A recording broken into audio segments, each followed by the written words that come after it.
All right, welcome everyone to episode 38 of APS Radio. I'm joined today by Brian Daboul. Good morning to you. Hey, good morning, Jim. How are you? I'm good. I'm good. I appreciate you working with me. I've been dealing with shoulder surgery and kind of out of it the last week, but I feel back to normal, whatever that kind of is. But I'm excited. I'm so excited actually to have you on here. You wrote an article a couple weeks ago that came out in Firefighter Nation called Overhaul without respiratory protection can cause hearing loss, ototoxic chemicals to blame. Pretty cool. I saw this and I was like, oh, this is right up my alley. And I'll get to that later on. But how did this even, come on your radar? So, good question. Actually, nobody's asked me that to this point. What I do full time for a living is in environmental health and safety compliance for the manufacturing industry. So, I have a full time. I also have a consulting business on the side, and uh, been in a senior management level managing safety, primarily OSHA compliance. So, one of the OSHA requirements is hearing protection, and it depends if you're above a certain decibel level. And somewhere along the lines, somebody brought up ototoxic chemicals. This was probably about a year ago, and I saw I'd never actually heard of that before. You used to looking at an SDS for a chemical, and it'll tell you, what the hazards are, but I never really knew about ototoxic chemicals. And when I saw that, I started looking into it. And as I'm reading it, I said, okay, now I need to know which chemicals are ototoxic because, I have a number of companies I work with, and I'm sure I'm dealing with one of these somewhere. I just don't know it. So start looking into it. We had a solvent that we were using in one place and I was like, oh, we actually just got rid of that for other reasons. So that was good. And as I'm reading through it, I'm going, a lot of these are the ones that are in smoke. So I'm like, let me look into this. So I start looking into if anybody's ever done studies on this. And I found one down in Florida. And I just started putting all the pieces together. And I said, all these firefighters have hearing loss. We have all this exposure to smoke. Everybody's talking about cancer prevention right now. But really, everything that you're absorbing or inhaling is not only a cancer risk, but also you're inhaling these ototoxic chemicals. They're going into your bloodstream and they're attacking your hearing. So, that's kind of where it started. And I've been writing articles for fire engineering for probably a couple of years. I've only done a few so far. But I found I really enjoy doing it because, one of the reasons is it allows me to educate myself a little further because you're going to write an article, you got to do some research. It's not just, what you know already. Uh, and then, when the article goes out, I've been getting a lot of positive feedback from people all over the country. Just not even just this article, but I wrote one on NFPA 704 prior to this, and somebody out in California reached out to me, and I was like, oh, it's cool that it made reach out there. And so I just, I like the interaction and getting stuff out there and sharing my knowledge. So, when I started looking into all this stuff to put this article together, it just kind of blew up from there. Yeah. And I think, when you join the fire service, it's almost an assumption that you're going to have some hearing loss. And I think that assumption though is really thinking about the sirens, the chainsaws, just all the loud noises that we encounter on a daily basis, for decades throughout our career. And that's what, causes the hearing loss. That is, I think, you know, um, I think what in general we think about. But what you're bringing to the table is saying, yes, all that is happens. That all affects us negatively, but just the chemicals we're exposed to can cause our hearing loss too. And that I think that really wow. I mean, there's a lot of stuff to that. And because then, like you said, it brings up just like it's another reason why, probably most importantly, we need to be wearing our packs when we're doing overhaul. And so the key thing too is with these chemicals, if you're exposed to autotoxic chemicals, which as a firefighter you will be, it's just inevitable. It's the severity is based on the frequency. So like for me, I'm part of a volunteer department. We run about 100, maybe 120 calls a year. Of those, maybe 10 are fires. So we're not exposed at a high interval versus somebody in The FDNY is going to be exposed probably daily. Then you have the dose of what you're exposed to. So, what's in that smoke, what's actually burning, how much of that smoke you've been exposed to.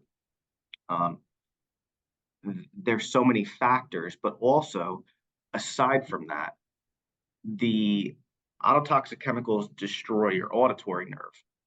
And then from there, that allows those loud noises to have a greater impact. So if before you were going to be exposed to a Q siren and a chainsaw every day, and maybe you would have had hearing loss in 20 years, those autotoxic chemicals worsening your auditory nerve and making it easier to damage have now sped that up to, let's say, 10 years.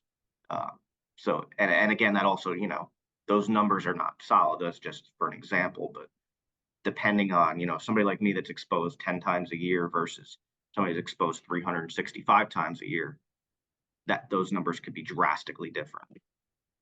Yeah. And what are some of these autotoxic chemicals that you're referring to? So the main ones that are in all smoke, carbon monoxide and hydrogen cyanide. Then in addition to that, benzene, styrene, toluene, or toluene, people have called it different things. Still don't know how to pronounce that one to this day, but it depends on what's burning for those additional chemicals. Like you're not going to have benzene in all smoke, but benzene comes from gasoline also. Styrene from some of the furnishings that burn, and there's numerous others, but think about it, it's not even just smoke. You go to a carbon monoxide alarm and the guys are going in and they say, all right, our meter's going to alert at 35 ppm. That's the OSHA's threshold to, evacuate and go on air. Yes, up to a 35 ppm is safe, but it's still doing something to you. And then in addition to that, I've seen guys, they walk in and they won't go on air even after 35 ppm because in all reality, you're not going to have severe health effects till way beyond that. So it could be up to 50 and guys like, I don't need the air. I'm fine. We're just going to vent. But you're breathing that in. And that's also contributing. So even though it's not smoke, you're in that carbon monoxide many other times throughout the year, for some departments more than they are in smoke. And we're absorbing this stuff into our skin too, correct?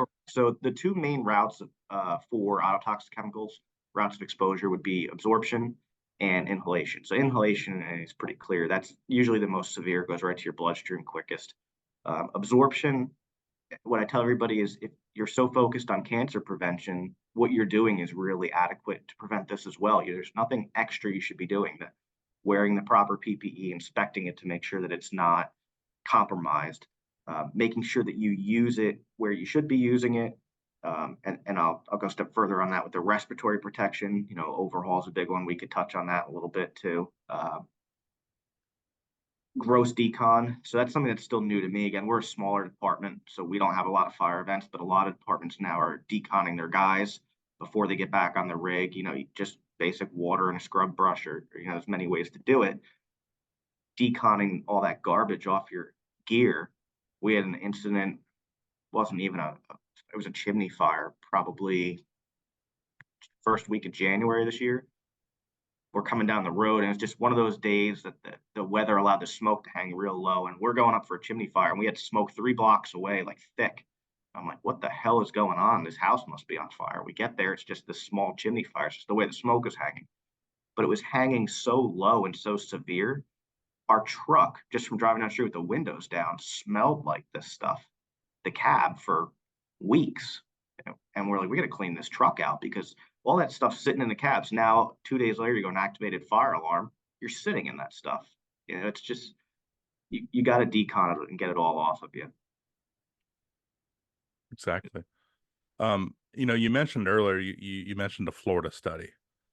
Could you kind of summarize that as well, just so everybody can know kind of what you're basing a lot of this stuff off of?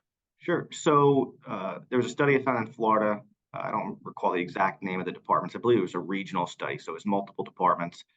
They did a focus group. They had a study done, 214 firefighters across all different ages, lengths of service, and it was on hearing loss, not specifically autotoxic chemicals, but hearing loss in general. And they took these 214 firefighters and they did audiometric exams with them to see what their hearing levels were. And So normally in the OSHA world, you're required to do a baseline and then an annual thereafter if you're exposed to a hazardous level of noise. And that'll kind of show you the hearing loss. There's adjustments in there for, because obviously you're going to lose hearing as you age in general. So they take that into account, and they have what's called a standard threshold shift. So they'll see if you have a significant amount of hearing loss, and they measure it on different frequencies. There's a lot of technicality. When they did this study, they found that out of the 214 firefighters, can't recall the exact percentage I put in the article. I should have wrote it down for today, but the majority, it was way over 50%, had some hearing loss, and then a good amount of them had mild to profound hearing loss just 10 years into their career. And a lot of these guys are retiring with significant hearing loss, requiring hearing aids. And then, real quick, I'll get into the three things that you can situs, which is like a ringing in the ears. So it's almost disrupting your hearing. So it's hard for you to hear things. It's hard to make out words that sound similar. And to a point, I've even seen that in myself. My wife is always saying to me, she's like, I'm not saying that again. You should start listening to me. They always think you're not listening to them. And sometimes I'm like, no, I really didn't hear what you said, and I'm in the same room as her. And if there's a TV in the background or a fan running, or something, it makes it difficult for me to make out some of the things she's It's saying. like you wrote the article just to say, "See, here's proof." Like, No, no, you know what? It was funny. As I was doing it, I'm like, man, I see some of these problems myself. So when when you have tinnitus, it's hard to make out those words that sound similar, and it's like the most mild form of hearing loss. Then you have just straight up hearing loss where it could be one ear, both ears, and there's really no rhyme or reason to how it occurs. So they've seen it where somebody loses hearing completely in one ear and not at all in the other, or half and half. There's no rhyme or reason. Um, and then you have also some cognitive issues that can come from hearing loss. So sometimes they found that uh, people, so really, let me back up for a second. The third thing that hearing loss does is it affects your balance. So there's a lot of people that when they experience hearing loss, they have a balance issue, which for firefighters can be detrimental because if, let's say, you're up on a roof venting, I mean, your balance is everything, especially with an air pack on. You fall off the roof, you're pretty screwed. So um, the balance loss specifically tends to link to cognitive decline in retirement, so that they find that it affects the brain in a way that you experience rapid or more rapid cognitive decline in your elderly years versus if you didn't have that hearing loss. So, you could be inhaling these chemicals, experiencing hearing loss, and then having cognitive decline in your senior years, and all because of breathing some stuff in you shouldn't be. yeah, and another thing you mentioned, and this is where I think I'll go on my soapbox for a minute, but I think it's all relative to the all the audience out there, is you mentioned um difficulty listening or hearing in with background noise. And that's where I have my personal hearing issues. And that's why I love this article so much, is because it's actually, it's putting it all out there. And I didn't have, I wish I had this article back then. I could tell you, I would take your NFPA 1585, soon to be or excuse me, 1582, soon to be 1580, physical with the department. Hearing's fine. I would go to my own audiologist and I'd sit in the booth, pass that test, no problem. But at the same time, I know, especially when I'm out, that I'm struggling. I'm becoming a lip reader. And I finally got to the point, this is about, I would say I started having issues about 10 years after I was on the job, and I wasn't wearing my pack back then. And I finally, I passed another one of the hearing tests with my regular audiologist, and I was like, something's wrong. This is bullshit. I don't care what your test says. I can't hear right. And he ended up sending me to refer me to the Ohio State Audiology Center. But it took me 13 months to even get in and get evaluated. And when I did go there, it was it was a lot different. It was much different than just sitting in a booth or having these little headphones on you and pressing a button whenever you hear a tone in your left or right ear. It was all sorts of different tests, and they even were able to um, do readings like sensors in my ears to check the follicles, and they drilled me for about 45 minutes, including the background noise. And um, the doctor there is amazing, and she teaches really throughout the world about this stuff. And she told me after the test, she said, Everything you've been saying is the truth. Like you have hearing loss. You have it when it comes to background noise." She said, we read your ears with the follicle sensor thing, and your follicles are dormant. They're not they're not there, and you need those to hear background noise." And so I ended up with hearing aids. But she told me then, she said, "I've seen something like this before." And we're going back now to 2017. And she said, "I had a family that was a victim to a house fire, and they had significant exposure to carbon monoxide, and all of them, the whole family, had these same issues." And so um, she said, "Is what you do for a living, is your job. Your exposures is what caused your hearing loss." Um, but I mentioned earlier I was able to get hearing aids. I wasn't able to get them through the workers' comp. Luckily, the state of Ohio had a program where I was able to get them, but hearing aids are expensive, and it sucks to not really be able to, at least in my state, to even get them through workers' comp when you can show that it's a work-related injury. But I say all this to say, man, it took a long time for me to get the proper diagnosis and a proper help. And it was only because I was tenacious, or pain in the ass, whatever you want to say, that I finally got um, the results. But even when I did, people thought I was crazy. So I love you. I love this article because I was about to say it proves I'm not crazy, but that's not fair. I can't say that. That's Or at least not that. in this aspect, you're not. And then this one, I'm not making stuff up for once. But no, and I hope what comes from this is just the awareness. And with that, I hope that it also leads to better testing.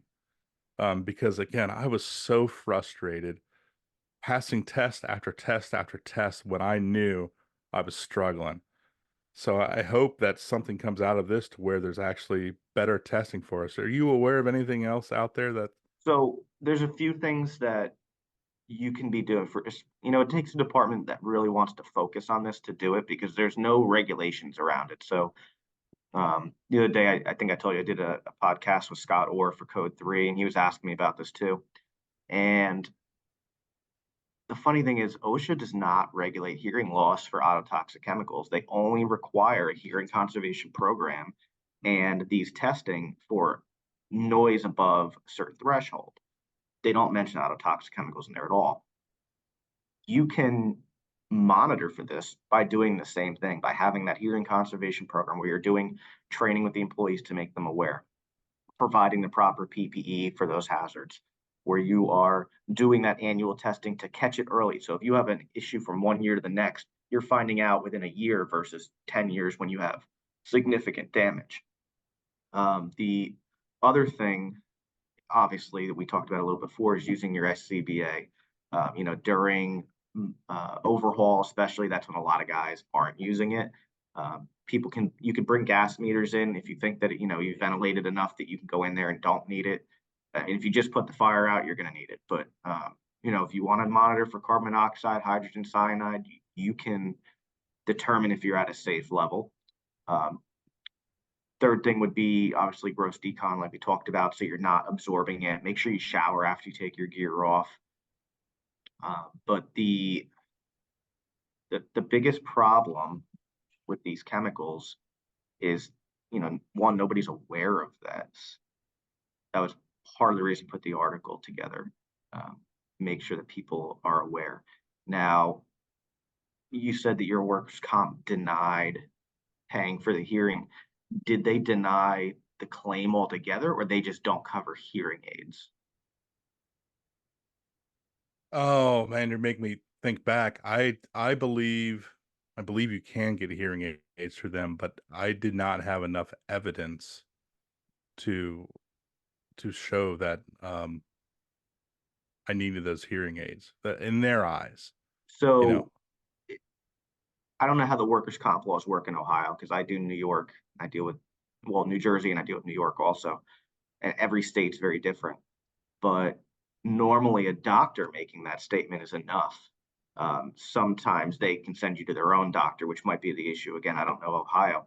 But one of the things, a lot of the bigger departments are doing this, and this is something I'm trying to get smaller departments to do, and we're starting to do it in my department now. Create an exposure form. So obviously we have an exposure control plan under OSHA for, you're exposed to bloodborne pathogens, but we could expand that. So we just have a quick one-page form that when you come back from a fire or anything where you're exposed to any sort of chemical, smoke, you have to fill out this exposure report. And so it goes in your file. So down the road, let's say, for example, you had this hearing loss, you could pull up 10 years of exposures, uh, and show that documentation. And, the exposure form we have covers bloodborne pathogens, smoke, different chemicals, um, even, let's say you're using an extinguisher and you're exposed to the agent in the extinguisher other than the water ones. What that does is it gives you that record. So you can go back and in your case, prove the exposure. I was able to do that with actually my cancer fight, but the hearing loss, it was not going well. And but luckily, again, I found we have in Ohio we have a it's called Opportunities for Ohioans with Disabilities, and their whole role is to get people working that have disabilities, like help them out with whatever adaptions they need, or keep people working. And that's kind of where I fell in, and they were able to take care of that. But these hearing aids, again, are, I mean, depending on which ones you get, um, 4,000 to, and above a pair. Wow. So, yeah, and so I was looking at that coming out of pocket, and they're only going to last 5 or 6 years, and then you got another one. So, I got pretty lucky with that in my state, but it was just, I think the biggest problem for me is just the inability to get the proper diagnosis. Since that time, I've realized that your typical audiologist does not have the ability to test for a lot of this stuff. That's why I had to go to Ohio State. The only other place in my state to do these type of testings is University of Cincinnati. So it's all these larger universities that are training future audiologists that are really able to do this and go in depth. And I just got lucky being paired with Ohio State and with Dr. Gail Whitelaw, who's just amazing with all this stuff. And since that time, just to show too, like, when I go out and I talk about this, people are like, "Hey, I think I'm having the same stuff." And it happens more often than you would think. And I don't even know how many people, I've lost track of how many people that I've sent to Ohio State and have gotten the proper diagnosis and gotten the proper help. But just getting there is such a pain in the butt. And they were dealing with the same things I was. They go to the audiologist and they're like, "No, you're good. You have your firefighter physical, you're good." And you're sitting there going, "Bullshit. No, I'm not." And so I think you writing this article, doing this shows, get on everybody's shows, get this out there as much as you can, because I truly believe there are thousands of firefighters that are dealing with this and have not been able to get the proper assistance. And that Oh, just sucks. what's outstanding to me is that story you just told about that family, that they had a one-time significant exposure and they all suffer from it. So if that can happen after one time, just think about the repeat exposures and how that affects everybody. even if it's smaller doses. That's all adding up to way beyond what that family was exposed to. This mirrors cancer to me as far It as is. It's the exposures same go. controls for a lot of it. Chronic exposure, everything adding up, or just one nasty, nasty, nasty fire, and that's all it takes. And that's all it takes with cancer, but it's also all it takes, it sounds like, with this hearing loss too. Yep. Man, as this is crazy stuff, but again, I'm so thankful that you took the time and actually wrote this out. And I don't know if you comprehend how significant this is, but I think this will help out a significant amount of firefighters that you won't ever even ever meet them. So I hope you take a second and just I hope so, but what I hope more is that, I'm not a doctor by any means. Wish I was. I'd probably be making a lot more money. But if yes. you can get some of those doctors at Ohio State or anybody else, and if you're not just them, but other people that are medical professionals to do studies and document this the right way so that when it does occur, firefighters can go back and get taken care of through workers' comp, or they can start to mandate that firefighters have to be enrolled in a hearing conservation program. OSHA puts in place requirements for ototoxic chemicals to require a hearing conservation program. Funny enough, so I'm not sure if you're aware, OSHA is right now going over the whole 1910-156 standard, which is currently called fire brigades and just applies to private fire brigades. And right now, they're only able to enforce fire department compliance through piecemeal regulation, like respiratory protection and all this random stuff. They want to put it all in one place. So they're trying to revise that standard called emergency response. And I'm putting together a course right now that I'm going to offer to my local fire departments, working on some articles for fire engineering that I haven't submitted yet, going over what's going to be coming in this regulation, what needs to be done. It's extensive and it's going to be crippling for some volunteer fire departments to comply with up front for a couple of reasons. One, they don't have the funds. Two, they don't have the time. And three, they don't have somebody on staff with the knowledge to even where to start. But one of the things that's in there is they're going to be requiring that exposure reporting I just talked about, where you track your exposures, because if you're exposed now, right now the proposed number is I believe 15 times a year or more to byproducts of fire or smoke, you have to be enrolled in an NFPA compliant medical surveillance program, which a lot of departments are not doing. Now that 15 number is up for debate. It might be lower, it might be higher, but 15 times a year, whether you're using respiratory protection or not, that could be car fires, house fires, a garbage can fire. You hit 15 times a year, you have to be in that conservation program. And they, funny enough, did not require that you get a hearing exam as part of that. So they're worried about the cancer end, but they're still not worrying about the hearing end. So that's only going to happen if medical professionals get behind this and put out studies and back it up, because the workers' comp company doesn't care what I have to say. They care what doctors have to say. So we need to get the right people to pursue it. Yeah, yeah. If only I knew somebody that was on NFPA 1580. Yeah, it's not too hard to find out.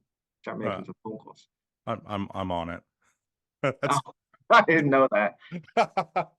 I'm on it, and I brought this up, and I got it just got blown off. It got ignored. So that's why again, like I'm with you. Let's get some more research out there, and let's really bring this to the forefront.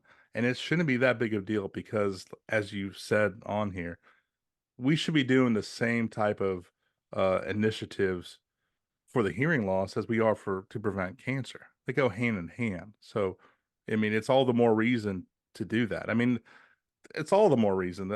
Throw in reproductive issues. We're learning more and more how these chemicals are affecting us, and our offspring. Like, there's all the reasons in the world to actually wear your SCBAs. It's just a matter of actually doing it, and a lot of that is really, when it comes down to it, it's up to the individual to to choose to be responsible and actually put on their pack and keep it on.